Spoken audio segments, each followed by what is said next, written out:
Whenever we finish a project, we do a lot of soul searching. A lot of reference got kicked around. The Seven Samurai, the Magnificent Seven. We talked very early on about showing off a more human approach to Spartans. We definitely focused on trying to go back to sort of the core of what made Halo CE, the Combat Evolved, the sort of phenomenon that it is. I remember my first time playing Halo, and I was in that first level, and after winding through these technical corridors, fighting aliens, and then I step out into this world, and it just opens up in front of me, and it's beautiful and alien and huge. That was a sort of seminal moment for me, and I think that's part of what we want to capture in Reach. Something that was core to the game at the beginning was that sense of wonder and exploration. We started with a series of events. We basically set out like, okay, from this date on Reach to this date, we built a military campaign.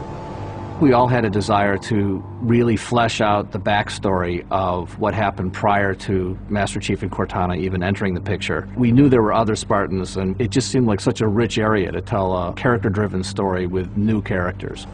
We wanted this team to feel like a Delta Force type team that are usually a smaller number. Why are we not seeing explosives residue? This particular team, Noble Team, they've survived by staying together. You're Noble 6, you're a replacement for a Spartan that's died. You're experiencing this story, boots in the mud. We looked at the story of Reach, and it was obviously a more intimate, character-driven story. We really needed the attention to real-world detail, trying to make these characters' faces really feel like believable. We started everything over from scratch, came up with a whole new rig for how we animate faces and also how we approach like texturing them, modeling them, everything, and just put a lot more time. Difference about a couple million polygons. We absolutely want Reach to tell a human story, and that's going to require us to invest significantly into higher fidelity models, much more open environments, larger numbers of AI than ever before in a Halo game. To pull off the vision for what we had for this game, we ended up gutting almost every part of the engine, retooling things to make it run faster, to make it run better, and look better. We had to throw out all of our technical systems. We had to then throw out the content that went with it because that content didn't represent the new bar we were going for. Copy that, on our way. Don't need command to tell me. Been on hers half my life. Let's shoot it. We've got a great team of guys, and they could take motion capture and they could make the poses way more dynamic, way more expressive. Those changes bring out the life, they bring out the style of our characters. We had probably 4 times the amount of polygons to play with this time around, which gave us a lot more freedom and creativity in what we wanted to achieve. When you look at total engineers that are actually putting code that are actually affecting this game, I mean, it's massive, 30+ guys. It's crazy. When you shoot a rock face, you'll see sparks, rock chips, dust. In Halo 3, we had a maximum of 100 colliding particles. In Halo Reach, we have thousands. We've got much more customizable Spartans than we've ever had in the past. The number of polygons we can draw at one time has skyrocketed. It's changed the way we build things up close as well as out far. This is where Noble Team arrives, and then you're going to work your way down, all the way down these terraces. Big open environments, epic skyboxes. These are things that are quintessential to Halo. Like, we're building a planet that exists 500 years from now. We want to build spaces that you want to explore. We want to put twice as many characters, vehicles, and weapons into that environment. That's going to require massive improvements to the way we handle our artificial intelligence in the game. We now can put so many AI in an encounter that you can put 4 Spartans, the player, 8 Marines against 30-ish Covenant, and that's an actual serious challenge. Bringing the elites back was something that was really a true joy for us because they're such an awesome character to fight. What if the Spartans and the soldiers don't actually understand what the aliens are saying?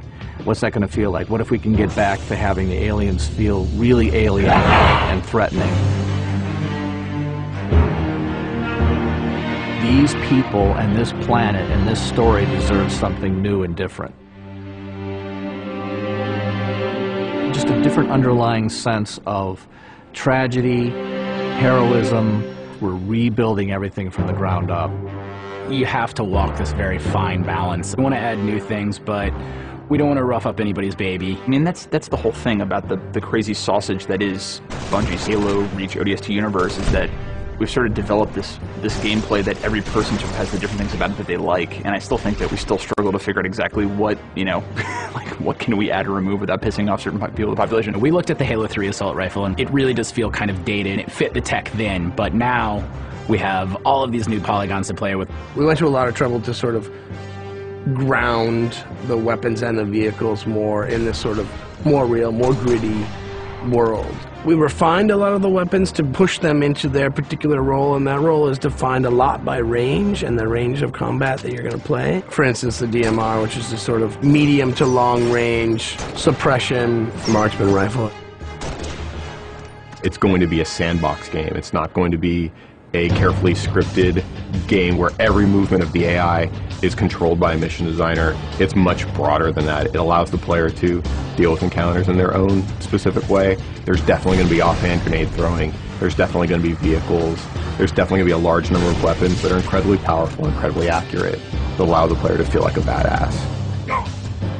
Now, if you melee him in the back of the head, like you really mean it, you're holding down on the button, you will launch into this more elaborate animation sequence. It's going to be a very different campaign experience for people overall. We're doing stuff in the campaign that people absolutely won't expect from a Halo game.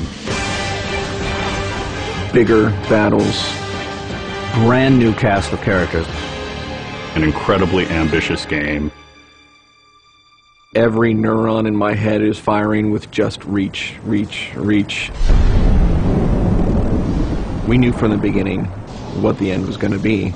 This is the definitive Halo made by the people who created Halo.